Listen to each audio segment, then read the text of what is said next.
ಇಲ್ಲಿ ಒಂದು ಇದು ಯಾವುದು ಕಂಪ್ಲೀಟ್ ದ ಫಾಲೋವಿಂಗ್ ಡೈಲಾಗ್ ಅನ್ನುವಂಥ ಒಂದು ಕ್ವೆಶನ್ ಇರುತ್ತೆ. ಇದು 3 ಅಂಕಕ್ಕೆ ನಿಮ್ಗೆ ಬರುತ್ತೆ. ಸುಲಭವಾಗಿ ಹೇಳ್ಕೊಡ್ತೀನಿ, ಏನು ವರಿ ಮಾಡ್ಕೊಳ್ಬೇಡಿ. ಒಂದು 2-3 ನಿಮಿಷದಲ್ಲಿ ಒಂದು 3 ಅಂಕ ನೀವು ಇಲ್ಲಿ ಕಲಿತೀರಾ. Mister Rajesh good morning mister Prakash. Okay, ಇದಿಷ್ಟು ಕೊಟ್ಟಿರ್ತಾರೆ, ಇದೇ ರೀತಿ ಕೊಟ್ಟಿರ್ತಾರೆ. ಇದು ಒಂದು 4-5 ಎಕ್ಸಾಂಪಲ್ ಕೊಡ್ತೀನಿ, ನಿಮ್ಗೆ ಅದು ಅರ್ಥ ಆಗುತ್ತೆ. ಮಿಸ್ಟರ್ ಪ್ರಕಾಶ್ ಇಲ್ಲೊಂದು ಹಿಂಟ್ ಕೊಟ್ಟಿದ್ದಾರೆ ಅವ್ರು ಏನು ಮಾಡಬೇಕು. ಗುಡ್ ಮಾರ್ನಿಂಗ್ ಅಂದ ತಕ್ಷಣ ಎಲ್ಲರೂ ಏನು ಮಾಡ್ತಾರೆ, ವೆರಿ ಗುಡ್ ಮಾರ್ನಿಂಗ್ ಅಂತಾರೆ. ಓಕೆ, ಇಲ್ಲಿ ಗುಡ್ ಮಾರ್ನಿಂಗ್ ಅನ್ನೋದನ್ನ ಇಲ್ಲಿ ತಂದು ಬರೀರಿ.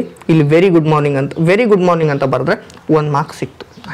ಓಕೆ ಮುಗೀತು. ಮತ್ತೆ would you like to join me for a walk, ನೀನು ನನ್ನ ಜೊತೆ ವಾಕ್ ಮಾಡ್ಲಿಕ್ಕೆ ಬರ್ತೀಯಾ ಮಿಸ್ಟರ್ ಪ್ರಕಾಶ್ ಕೇಳ್ತಾನೆ ಅವಾಗ. ಎಕ್ಸ್ಪ್ರೆಸ್ ಅನ್ವಿಲ್ಲಿಂಗ್ನೆಸ್. ಓಕೆ, ಇಲ್ಲಿ ಏನು ಹೇಳಬೇಕು, ಈ ರೀತಿ ಹಿಂಟ್ ಕೊಟ್ಟಿರ್ತಾರೆ ಅವರು.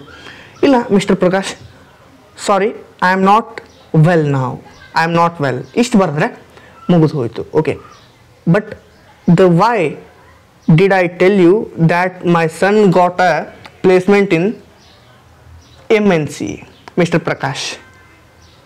ಇಲ್ಲಿ ಕಂಗ್ರ್ಯಾಚುಲೇಷನ್ ಹಾಕ್ಬೇಕಂದ್ರೆ ಇದೇ ಸೆಂಟೆನ್ಸನ್ನು, ಇದು ಒಂದು ವರ್ಡನ್ನು ತಂದು ಇಲ್ಲಿ ಬರೆದುಬಿಟ್ರೆ 3 ಮಾರ್ಕ್ಸ್ ನಮಗೆ ಇಲ್ಲಿ ಸಿಕ್ತು. ಏನು ಕೆಲಸ ಮಾಡಿದ್ವಿ ನಾವು, ಏನು ಓದಿಲ್ಲ, ಏನು ಪ್ರಿಪ್ರೇಷನ್ ಮಾಡಿಲ್ಲ, ಏನಿಲ್ಲ, ಜಸ್ಟ್ ಇಲ್ಲಿ ಈ ರೀತಿ ಕೊಟ್ಟಿರ್ತಾರೆ, ಇಷ್ಟು ಬರೆದುಬಿಟ್ರೆ ಮುಗೀತು. ಬೇಕಂದ್ರೆ ಇನ್ನೊಂದು ಉದಾಹರಣೆ ತಗೊಳ್ಳೋಣ, ಅರ್ಥ ಆಯ್ತು ಅಂತ ಭಾವಿಸ್ತಾ ಇದ್ದೇನೆ.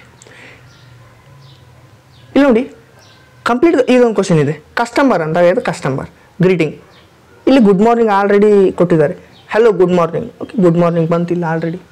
ಗ್ರೀಟಿಂಗ್ ಮಾಡೋದು 1 ಮಾರ್ಕ್ಸ್ ಗ್ರೀಟಿಂಗ್ಗೋಸ್ಕರ. Good morning very good morning ಅಂತ ಬರೆದ್ರೇ ಅಲ್ಲೊಂದು ಮಾರ್ಕ್ಸ್ ಇರುತ್ತೆ. ಗ್ರೀಟಿಂಗ್ ಹಲೋ ಅಂತ ಆದ್ರೂ ಬರೀರಿ, ಹಾಯ್ ಅಂತ ಆದ್ರೂ ಬರೀರಿ. ಅವ್ರು ಶಾಪ್ ಕೀಪರ್ ಏನಂತಾರೆ, ಗುಡ್ ಮಾರ್ನಿಂಗ್ ಅಂತಾರೆ, ಮುಗಿದು ಹೋಯ್ತು ಅಲ್ಲಿಗೆ. Customer excuse me what is the cost of 1 kilo of Mysuru Pak. Shop keeper information ಏನೋ ಕೊಡಬೇಕು. ಇಲ್ಲ ಒಂದು 250 ರೂಪಾಯಿ 1 ಕಿಲೋಗ್ರಾಮ್ 1 ಕಿಲೋ ಅಂತ ಬರೆದು ಬಿಟ್ರೆ ಇಲ್ಲಿ 1 ಮಾರ್ಕ್ಸ್ ನಮಗೆ ಸಿಕ್ತು. ಅದೇ ರೀತಿ pick me a kilo please. Customer ಕೇಳ್ತಾನೆ pick me a kilo please, 1 kilo pack ಮಾಡು.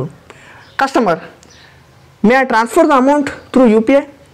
ಶಾಪ್ಕೀಪರ್ ಅಂತಾರೆ thank you so much sir. Expressing gratitude ಅಂದ ತಕ್ಷಣ thank you so much sir. ಈ ರೀತಿ ಒಂದು 2-3 ಎಕ್ಸಾಂಪಲನ್ನು ಇಲ್ಲಿ ಕೊಟ್ಟಿದ್ದೀನಿ. ಈ 2 ಎಕ್ಸಾಂಪಲನ್ನು ನೀವು ಬರೆದು ಒಂದು ಸಲ ಪ್ರಾಕ್ಟೀಸ್ ಮಾಡ್ಕೊಂಬಿಡಿ ಸಾಕು. ಇಲ್ಲಿ ನೀವು 3 ಅಂಕ ಕಲ್ತ್ರಿ. ಮತ್ತೆ ಮುಂದಿನ ಒಂದು ವಿಡಿಯೋದಲ್ಲಿ ಮತ್ತೆ ಒಂದು ಗ್ರಾಮರ್ನ ಕಲಿಯೋಣ. Thank you.